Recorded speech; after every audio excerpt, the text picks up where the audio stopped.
July August হত্যাকাণ্ডের বিচার ও সংস্কারের মধ্য দিয়ে নির্বাচনে যেতে হবে বলে জানিয়েছেন জাতীয় নাগরিক পার্টির আহ্বায়ক নাহিদ ইসলাম।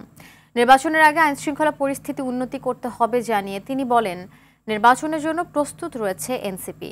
বিকেলে জাতীয় নাগরিক পার্টির কেন্দ্রীয় কার্যালয়ে সংবাদ সম্মেলনে এসব কথা বলেন দলটির আহ্বায়ক নাহিদ ইসলাম।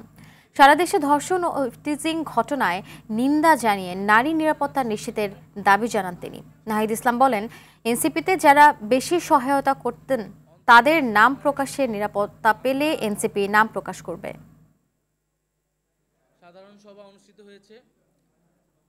জাতীয় নাগরিক পার্টি বা এনসিপির এই মুহূর্তের একমাত্র দাবি নয়, আমরা গণপরিষদ বা জাতীয় নির্বাচনের কথা বলছি, কিন্তু তার আগে আমরা দৃশ্যমান বিচার কার্যক্রম দেখতে চাই এবং যে ঐক্যমত সংস্কারের জুলাই সনদ, সেই জুলাই সনদটা আমরা নির্বাচনের আগে কার্যকর হিসেবে দেখতে চাই।